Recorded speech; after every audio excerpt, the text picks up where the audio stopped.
कहानियों की क्यारी में प्रस्तुत है गुरुवार व्रत कथा। प्राचीन समय की बात है। किसी राज्य में एक बड़ा प्रतापी तथा दानी राजा राज्य करता था। वह प्रत्येक गुरुवार को व्रत रखता एवं भूखे और गरीबों को दान देकर पुण्य प्राप्त करता था। परंतु यह बात उसकी रानी को अच्छा नहीं लगता था। वह न तो व्रत करती थी और न ही किसी को एक भी पैसा दान में देती थी, और राजा को भी ऐसा करने से मना करती थी। एक समय की बात है, राजा शिकार खेलने को वन में चले गए थे। घर पर रानी और दासी थी। उसी समय गुरु बृहस्पति देव साधु का रूप धारण कर राजा के दरवाजे पर भिक्षा मांगने को आए। साधु ने जब रानी से भिक्षा मांगी तो वह कहने लगी, हे साधु महाराज, मैं इस दान और पुण्य से तंग आ गई हूँ। आप कोई ऐसा उपाय बताएं जिससे कि सारा धन नष्ट हो जाए और मैं आराम से रह सकूं। बृहस्पति देव ने कहा, हे देवी, तुम बड़ी विचित्र हो। संतान और धन से कोई दुखी होता है? अगर अधिक धन है तो वह इसे शुभ कार्यों में लगाओ, कुंवारी कन्याओं का विवाह कराओ, विद्यालय और बाग बगीचे का निर्माण कराओ, जिससे तुम्हारे दोनों लोग सुधरें। परंतु साधु की इन बातों से रानी को खुशी नहीं हुई। उसने कहा, मुझे ऐसे धन की आवश्यकता नहीं है जिसे मैं दान में दूं और जिसे संभालने में मेरा सारा समय नष्ट हो जाए। तब साधु ने कहा, यदि तुम्हारी ऐसी इच्छा है तो मैं जैसा तुम्हें बताता हूँ तुम वैसा ही करना। बृहस्पतिवार के दिन तुम घर को गोबर से लिपना, अपने केसों को पीली मिट्टी से धोना, केसों को धोते समय स्नान करना, राजा से हजामत बनाने को कहना, भोजन में मांस मदिरा खाना, कपड़ा धोबी के हाथ धुलने डालना। इस प्रकार 7 बृहस्पतिवार करने से तुम्हारा समस्त धन नष्ट हो जाएगा। इतना कहकर साधु रूपी बृहस्पति देव अंतर ध्यान हो गए। साधु के कहे अनुसार करते हुए रानी को केवल 3 बृहस्पतिवार ही बीते थे कि उसकी संपत्ति नष्ट हो गई। भोजन के लिए राजा का परिवार तरसने लगा। तब एक दिन राजा ने रानी से कहा, हे रानी, तुम यहीं रहो, मैं दूसरे देश को जाता हूँ, क्योंकि यहाँ पर सभी लोग मुझे जानते हैं, इसलिए मैं कोई छोटा कार्य नहीं कर सकता। ऐसा कहकर राजा परदेश चला गया। वहाँ वह जंगल से लकड़ी काट कर लाता और शहर में बेचता। इस तरह वह अपना जीवन व्यतीत करने लगा। इधर राजा के परदेश जाते ही रानी और दासी दुखी रहने लगी।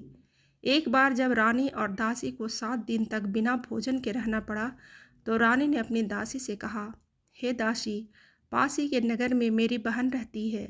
वह बड़ी धनवान है। तू उसके पास जा और कुछ ले आ, ताकि थोड़ा बहुत गुजर बसर हो जाए। दासी रानी के बहन के पास गई। उस दिन बृहस्पतिवार था और रानी की बहन उस समय बृहस्पतिवार व्रत की कथा सुन रही थी। दासी ने रानी की बहन को अपनी रानी का संदेश दिया, लेकिन रानी की बड़ी बहन ने कोई उत्तर नहीं दिया।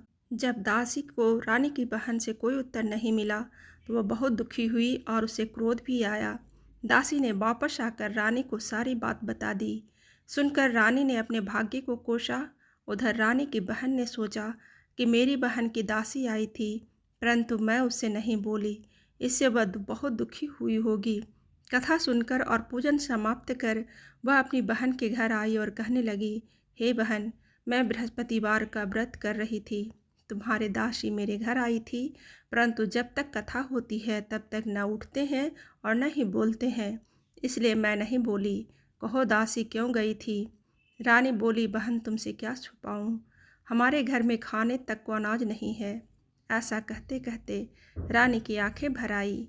उसने दासी समेत पिछले 7 दिनों से भूखे रहने तक की बात अपनी बहन को विस्तार पूर्वक सुना दी।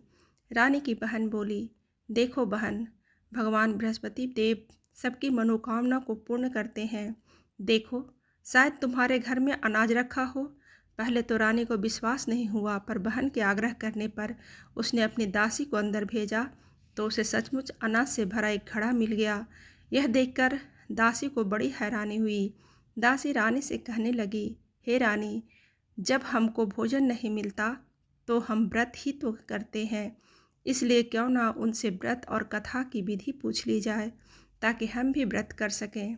तब रानी ने अपनी बहन से बृहस्पतिवार व्रत के बारे में पूछा।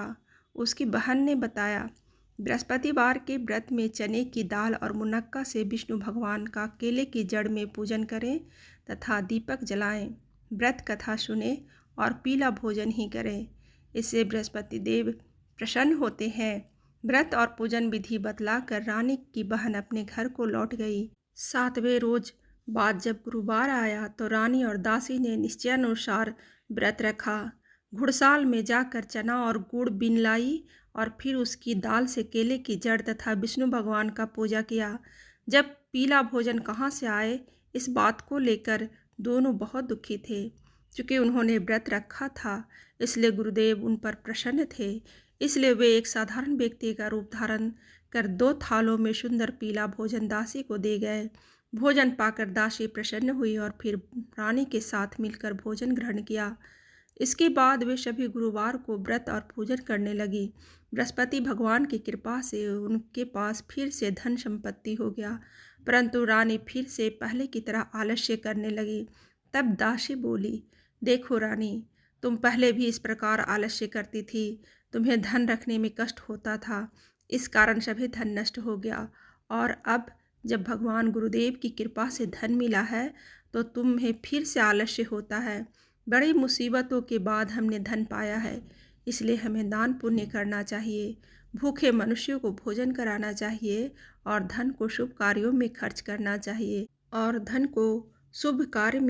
करना चाहिए जिससे तुम्हारे कुल का यश बढ़ेगा, स्वर्ग की प्राप्ति होगी और पितर प्रसन्न होंगे।